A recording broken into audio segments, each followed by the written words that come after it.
And we are alive.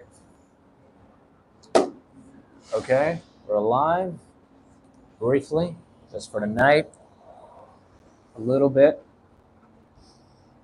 I want to talk about testing content. Okay? Why testing content is important. It's a content game, right? Everywhere is just content. It's the whole world now. Okay? And you can't do anything unless you're making good content. Now, to some, it comes easier than others, but to some, it's very difficult. Regardless of whether it's easy or it's difficult, you have to test. And what do I mean by testing? Iterating. Try one thing, guess what a good idea could be, and put it out there. No better way of finding out whether you suck or not, right? Put it out there, and then if you get the reception you're hoping for, okay, yes, it is a good idea. Build upon that. If you don't get that reception, oh, well, geez, it sucks. you know, back to the drawing board. What worked, what didn't, look at the analytics, make 10 videos, 20 videos. What do you notice about the things that you're doing right or the things that you're doing wrong? And then you just put them in a dumpster pile, or you put them on the board and you say, okay, I got to incorporate this every time I try to make something. All right. And, sometimes you get lucky, or sometimes you just have a really good idea, So it all depends. It all depends. But you have to know who you're targeting, right? Nowadays, you get a lot of content where it's just, content for the sake of content.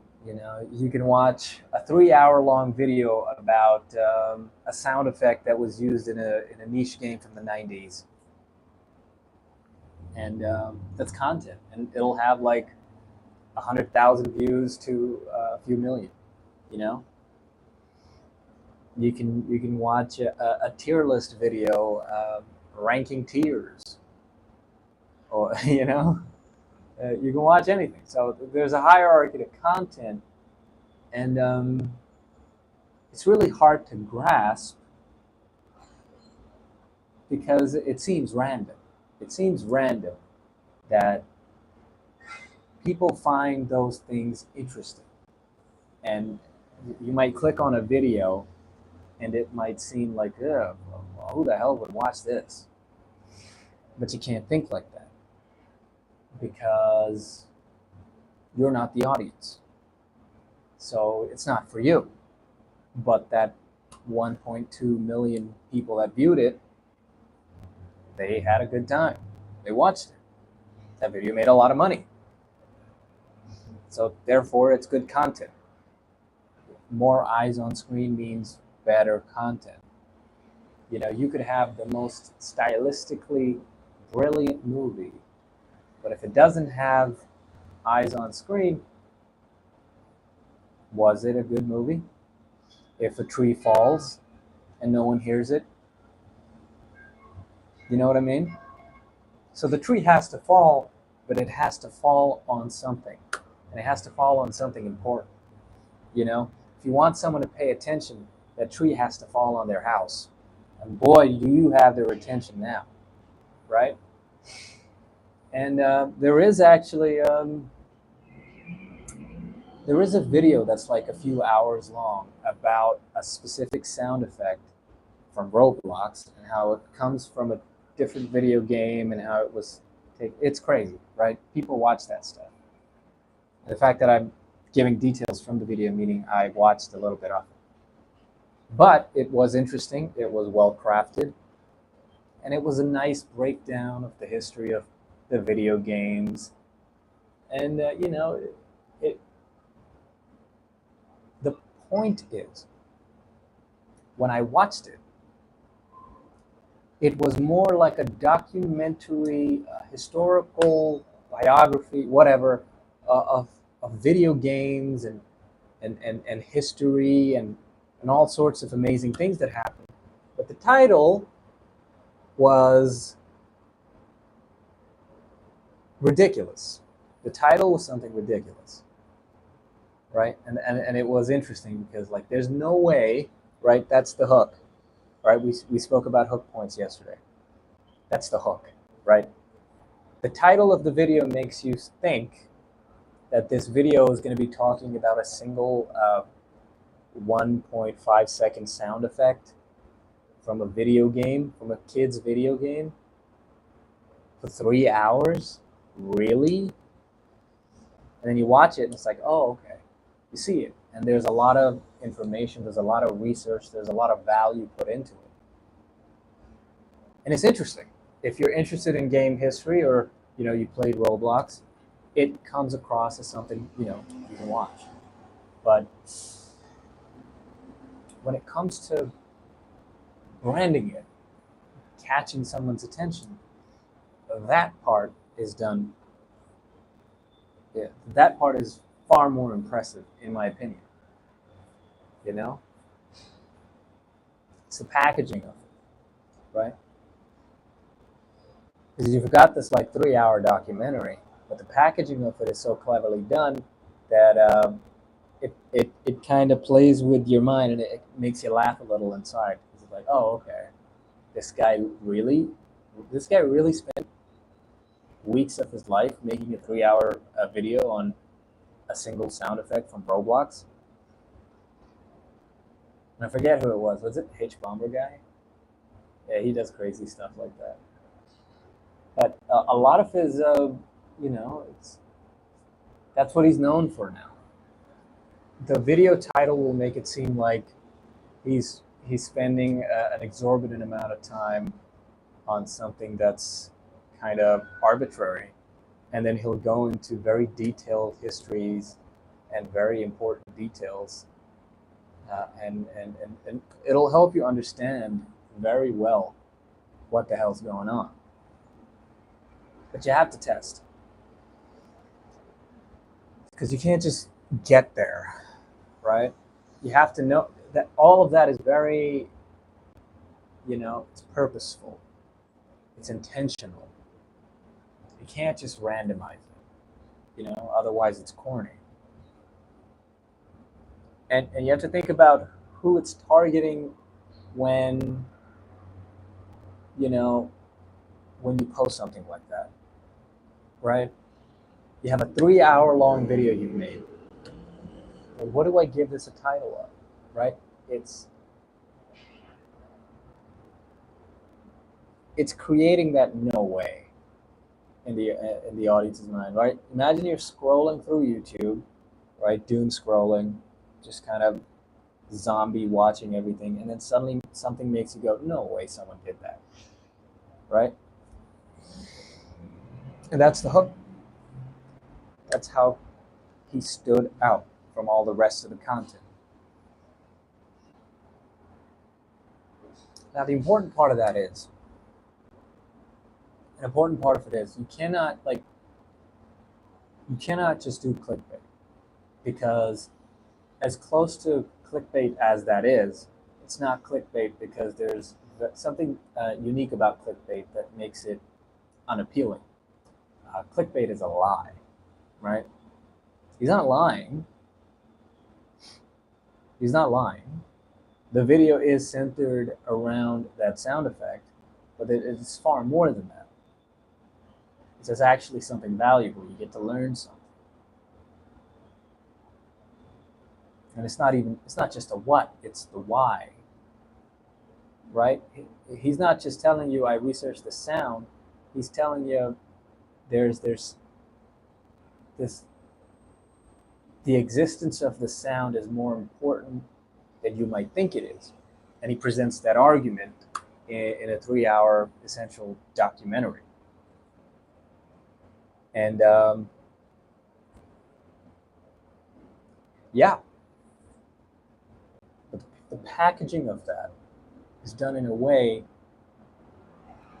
where It feels like clickbait, but it's not. It's actually delivering on that feeling, that instinct of like, what the, no way, no way someone did that, right? Like clickbait will make you think like, oh, no way, and then you watch it and you're like, yeah, I was right, no way, because you know it's too ridiculous, and we've gotten to a point where people used to like overused to clickbait now. It was years ago that people were complaining about clickbait. Now it's just like, but if you provide real value and you package that in an interesting way, it kind of indirectly gets at your point, but gives the audience a little bit more than they were expecting, then you're winning. And if you can do that, you're in the green. That's attention.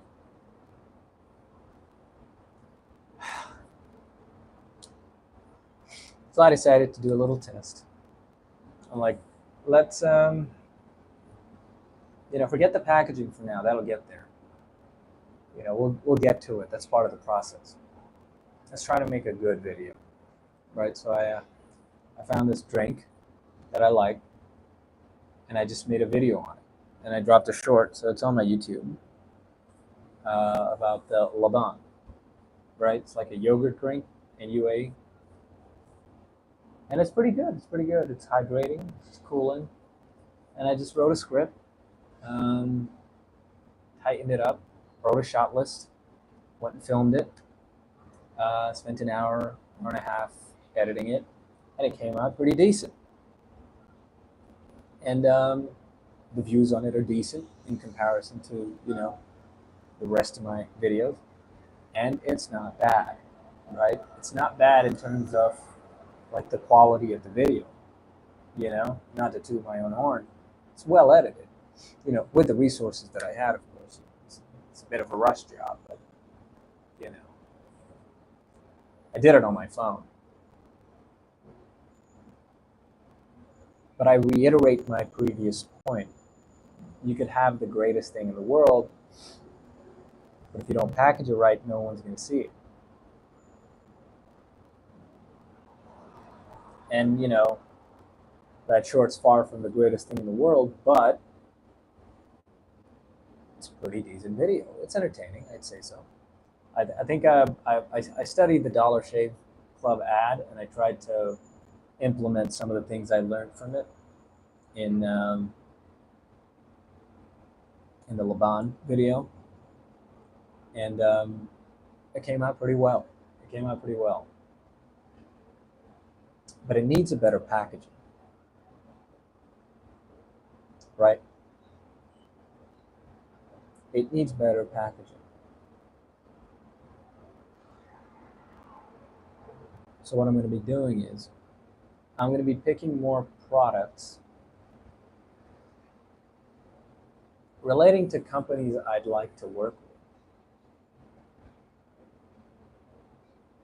And I'm going to create concept ads based on their products. And I'm going to hope to do one a day. Now, unlike the other shorts, these ones require far more time and effort. So,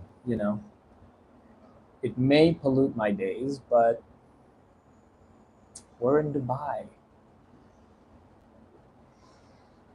There's dust in the air anyway. Might as well just be stuck inside and edit videos, Plus, I'm not really interested in spending too much time outside filming more videos in the hot sun anymore. Mostly because I burnt myself a lot today. It was very hot. It was like 42 degrees. So I got some burns. You can't see them, but I can feel them everywhere. On my hand and my arms. Unfortunately, that's just something that comes with the game, But yeah, I'm going to be trying to do more of those, and as much of those as I can, and try to package them in a better way, right? So now I know I can make a decent video, right? I can make a decent, well-edited video.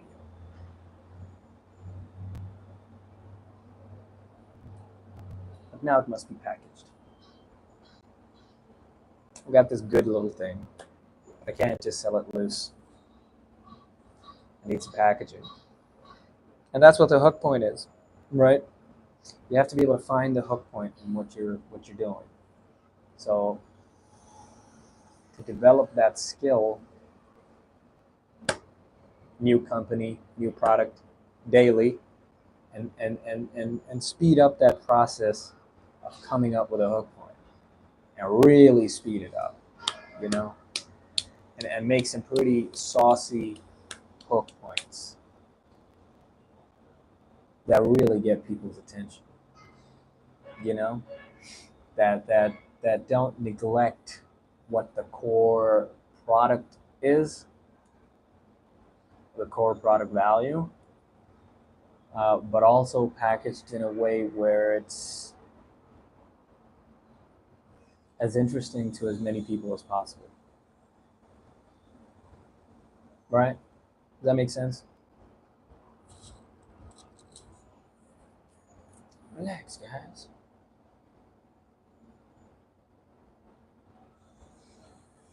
Anyways, but yeah, this is a short update live. I think I'm gonna get to like proper live schedule by tomorrow.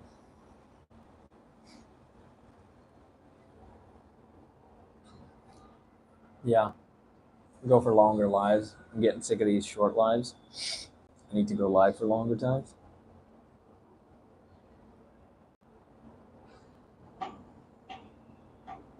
The only issue is that if I'm live, then what I can mostly do is writing.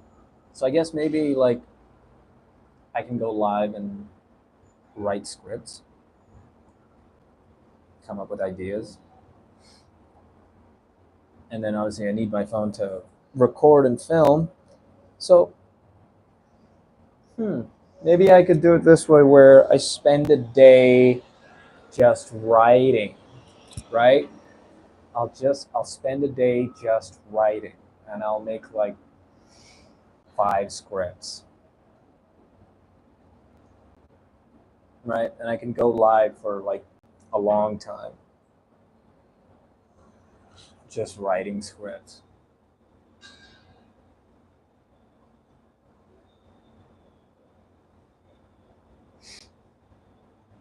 Yeah, that sounds doable. I feel like a lot of the times, because I've got so much going on in my day, I gotta write, I gotta do this, I gotta do this. I get a little like lost or distracted. Like I'm in writing mode, and then I'm in filming mode, and it's like, nah. But maybe if I just do a day of writing, do a day of filming, and then like do a day of editing, but then I could.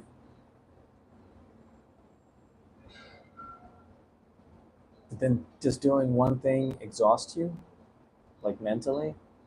Or do you need a break from the writing so you can do the filming? I don't know. Would I get better ideas in the filming, writing,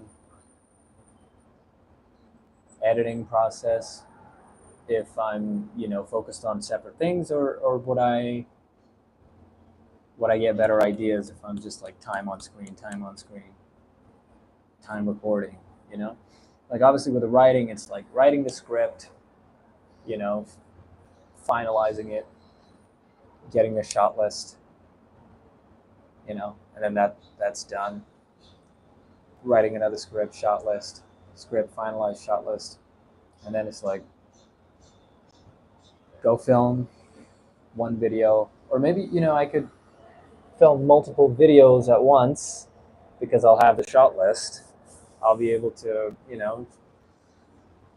go to a hot location and not have to go there for the second and third video because I can just smack it all the recordings out in like half an hour. That seems doable. Like with the recording, I feel like it wouldn't like if I have 5 scripts, it's not going to take me the whole day. right? To record. Like I could just spend like a day. I'll just spend tomorrow writing, and then the day after I'll just start filming. And once I've filmed, I'll edit, and then once I've filmed and edited all of that, I'll see how long it took. Like it could just be like that I get the filming and editing done all in one day, which would be crazy productive. But I wonder, like last time where I tried to do like 5 in a day, but then I'm dedicated. It's technically 2 days because I'm dedicating more time to the writing, which was the part that kind of faltered previously. But yeah, that's what I'm gonna do. Um, Got to get better at hook points. Got to get better at hook points. Unfortunately, that's the only way, right? Just more reps.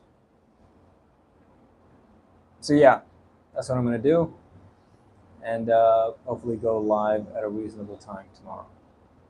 All right. Also, I'm feeling better, so now no more excuses. Okay. So be good, do good things, subscribe, and good things happen. And yeah, see you tomorrow.